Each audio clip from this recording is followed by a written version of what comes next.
Bom dia, queridos irmãos. Estamos iniciando mais uma Escola Bíblica Virtual. Estamos estudando o Evangelho de João com o seguinte tema: Jesus Cristo, a verdade que liberta. Nós estamos na lição Jesus é digno de toda a honra. Entraremos no terceiro e último tópico. Jesus é procurado pelos gregos. João capítulo 12, do verso 20 ao verso 36. Então o que está acontecendo aqui? Nós vamos ver a visão dos gregos. Ou seja, eles estavam ali também em Jerusalém, como nós vamos ver no texto de João. Após a entrada triunfal em Jerusalém, Jesus vai ao templo e provavelmente Jesus foi visto pelos gregos e eles pediram para falar com Jesus. Por que eu digo provavelmente foi visto pelos gregos?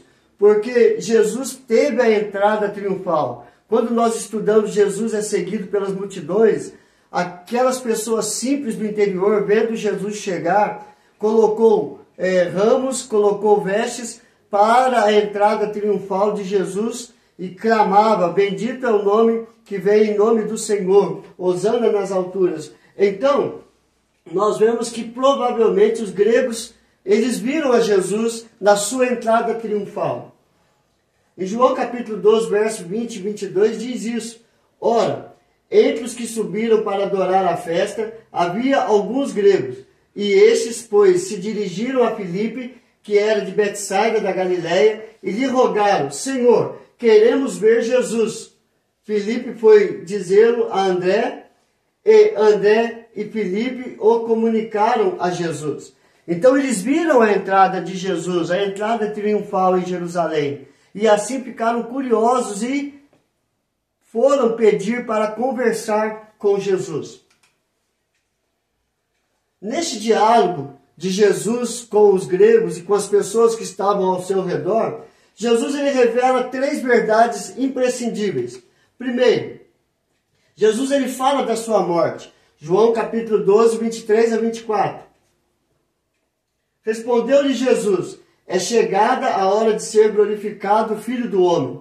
Em verdade vos digo, se o grão de trigo caindo na terra não morrer, fica ele só. Mas se morrer, produz muito fruto. Então Jesus está falando que ele deveria morrer. Assim como um grão de trigo, ele tem que morrer para dar uma planta nova, e esta planta nova produzir frutos, ele também deveria morrer. Aqui temos três lições básicas acerca da sua morte: ressurreição e ascensão e coroação. Jesus chama isto de glorificação do Filho do Homem. Como diz aqui, a hora de ser glorificado o Filho do Homem. Morte, ressurreição e a ascensão e coroação. Jesus chama isso de a glorificação do Filho do Homem. Sua morte acontecerá na plenitude do tempo. É uma das primeiras coisas que nós vemos no texto. É chegada a hora, no tempo de Deus, na plenitude do tempo. Nem um minuto antes, nem um minuto depois. Segundo, sua morte é necessária. Tal como a semente do trigo precisa morrer para nascer uma nova planta, o sacrifício de Jesus, se ele não morrer, não existe a colheita. Ou seja, o sacrifício de Jesus veio para que ele pudesse morrer, para que pudesse ter a colheita, ou seja, a salvação dos seus filhos, a salvação do seu povo. E letra C, sua morte produz muitos frutos. Produziu a salvação de todos os seus filhos espalhados pelo mundo em todas as épocas até a consumação da história. Ou seja, a morte de Jesus alcançou passado, presente e futuro para levar toda a sua igreja, todo o seu povo, todos os seus filhos para a eternidade. Aqueles que creram no seu sacrifício, na sua morte, e creram na sua ressurreição e na sua coroação como o Filho de Deus. Segundo, Jesus fala a respeito daqueles que desejam segui-lo. João 12, 25 a 26. Quem ama a sua vida, perde-a. Mas aquele que odeia a sua vida neste mundo, preservá-la-á para a vida eterna. Se alguém me serve, siga-me. E onde eu estou, ali estará também o meu servo. E se alguém me servir, o Pai o honrará. Aqui também nós vemos que Jesus, ele dá algumas coisas, alguns detalhes para quem quer seguir a ele, para quem quer servir a ele, de todo o coração, de toda a tua alma, de todo o seu entendimento.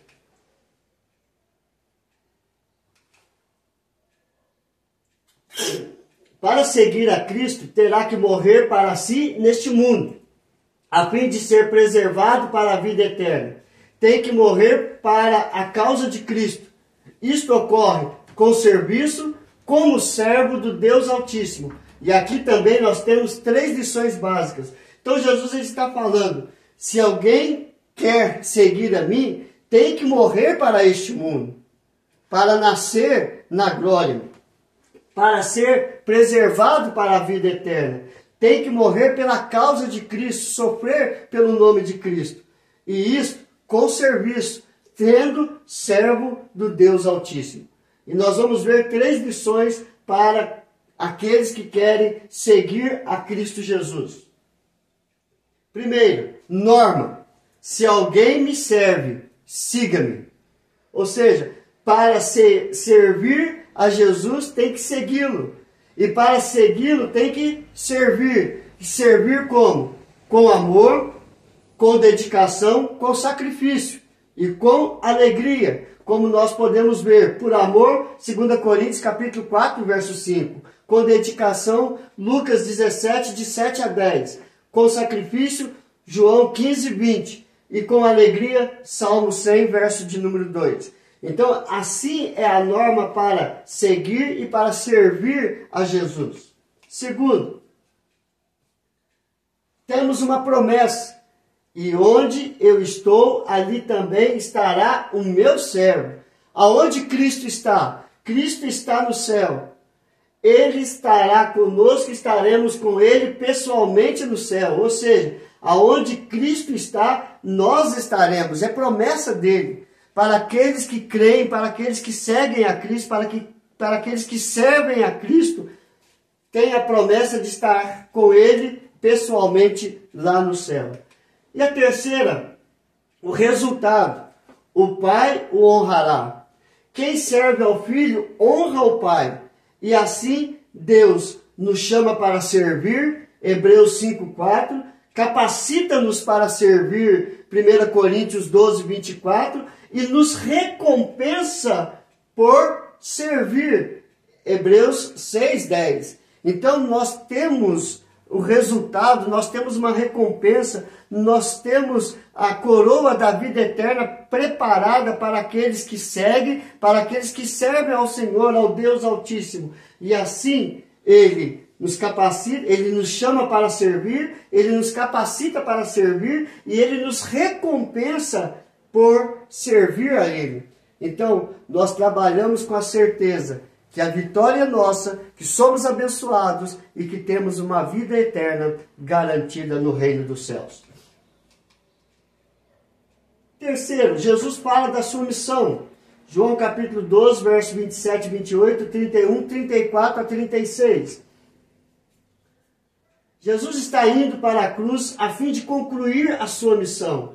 Ele se angustia, mas não desiste do seu propósito. Assim, o Pai o honrou. João 12, 27 a 28.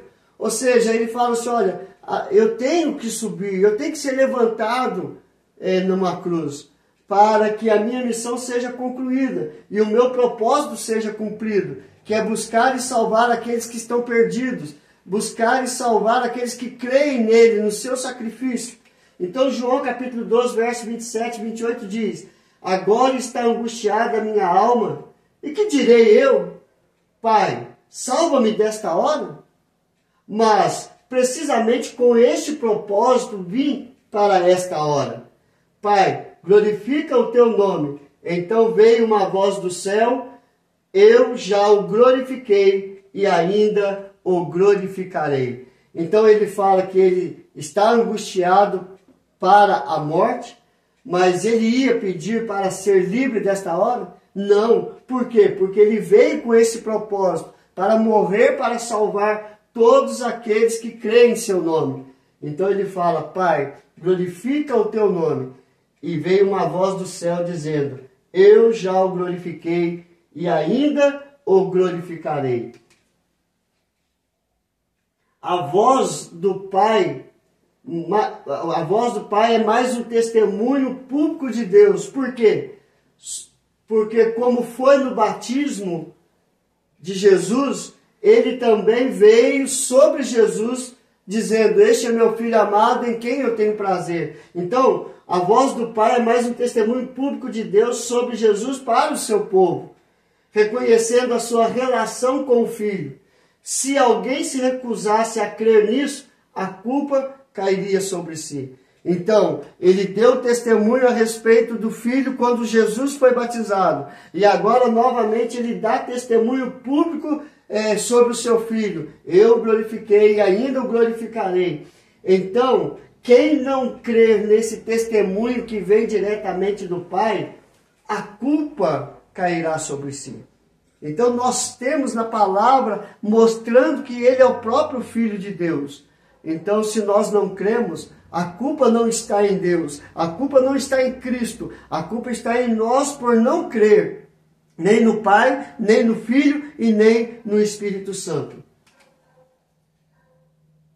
Jesus explica que ao concretizar a sua missão de morrer na cruz, temos duas bênçãos espirituais que vão acontecer ou que aconteceriam. Ou seja, a primeira, o mundo seria condenado e seu governador expulso.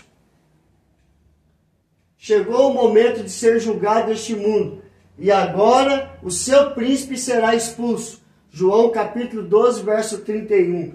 Então ele está falando que o mundo será julgado porque não creram em Cristo Jesus como Senhor e Salvador, e o príncipe deste mundo, Satanás, ele será expulso.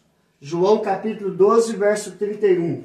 E a segunda bênção, na cruz Jesus despojou e venceu todos os principados e potestades espirituais do mal. Colossenses 2, 14. Na cruz de Cristo, ele venceu.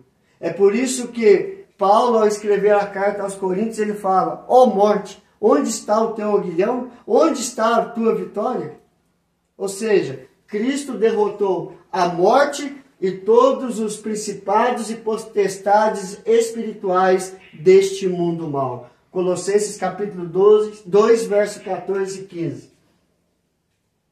A cruz atrairia e salvaria pessoas de todas as nações. João capítulo 12, verso 31. E eu, quando for levantado da terra, atrairei todos a mim mesmo. Jesus está falando que a cruz, ele iria atrair e salvar pessoas de todas as nações. E não é de todas as nações, é de todos os credos, de todo o poder aquisitivo, de toda a raça. Porque através do seu sacrifício, ele comprou a muitos. Através do seu sacrifício, ele salvou todos aqueles que nele creram. Por meio da cruz, Jesus atraiu a si mesmo, por meio da palavra de Deus, a palavra, a Bíblia e do Espírito Santo, os seus filhos de todos os tempos e nações foram resgatados. Apocalipse 5, verso 9 a 10. Os judeus não entenderam a necessidade do sacrifício de Cristo Jesus, pois eles aprenderam que Cristo seria eterno e não morreria. E eles questionam isso no texto. No verso de número 34 ele diz, os judeus dizem: replicou-lhe, pois, a multidão: nós temos ouvido da lei que o Cristo permanece para sempre. E como dizes tu ser necessário que o Filho do Homem seja levantado? Quem é esse Filho do Homem? Então eles ficaram em dúvida, ficaram assim: olha, se nós aprendemos dessa forma, quem é o Filho do Homem? Então Jesus, ele responde com amor. Respondeu-lhe Jesus: ainda por um pouco a luz está convosco. Andai enquanto tendes a luz, para que as trevas não vos apanhem. E quem anda nas trevas não sabe para onde vai. Enquanto tendes a luz, crede na luz, para que vos torneis filhos da luz. Jesus disse essas coisas e retirou-se e ocultou-se deles. João 12, 35 a 36. O que Jesus está falando aqui para os judeus e está falando para nós? Quem tem a luz, que é Cristo, anda na luz. Mas quem não tem a luz, anda nas trevas. E quem anda nas trevas não sabe para onde vai. Mas quem anda na luz e crê na luz, são filhos da luz. E sendo filhos da luz, sabe para onde vai. Para o céu que está preparado para os filhos de Deus. Então aqui nós temos 3 lições. Primeiro, Jesus é a luz que veio a este mundo trazendo vida, salvação, santidade e direção. João capítulo 1, 4 a 9 e João capítulo 8, verso 12. Segundo, viver sem Jesus neste mundo é andar nas trevas e viver na ignorância espiritual. João 3,19. Esse versículo aqui é muito interessante porque ele fala: vós não quereis vir a mim porque as suas obras são más. Mas por que as obras são más? Porque anda nas trevas. Não anda na luz que é Cristo Jesus. E letra C, todo aquele que crer em Jesus torna-se um filho da luz. Lucas 16, 8, Efésios 5, verso 8. Irmãos, o que é que nós aprendemos hoje com respeito aos gregos terem e falarem com Jesus? Nós aprendemos que Jesus ele revela 3 verdades imprescindíveis. Jesus ele fala da sua morte, Jesus fala a respeito daqueles que desejam segui-lo e Jesus fala da sua missão. A sua morte é necessária para que possamos ser salvos mediante a fé em Cristo. Jesus fala a respeito daqueles que desejam segui-lo. Para seguir a Cristo tem que servir a Ele. E para servir a Ele nós temos que negar a nós mesmos. Nós temos que morrer para o mundo e nascermos para Cristo. E Jesus ele fala da sua missão. Eu tenho que morrer para produzir frutos e produzir frutos para a glória de Deus. Que Deus nos abençoe, que Deus complete e aplique esta palavra em nosso coração. Nós vamos orar? Senhor, graças te damos, ó Pai, que possamos também ter esta certeza de seguir a Cristo, de negar a nós mesmos, de deixar de viver para o mundo e viver para a glória de Deus. Nós vivemos neste mundo para apresentar a Cristo como Senhor e Salvador da nossa vida, através do nosso testemunho. Trabalhe em cada coração e que eles possam conhecer e entender a Cristo de fato e de verdade, para ter a vida eterna. Coloca a tua mão de cura sobre todos os enfermos, ó Pai, e derrame graça sobre as nossas vidas. Em nome do teu Filho amado Jesus, nós oramos e agradecemos. Amém e amém. Até amanhã, se Deus quiser. Deus te abençoe, queridos.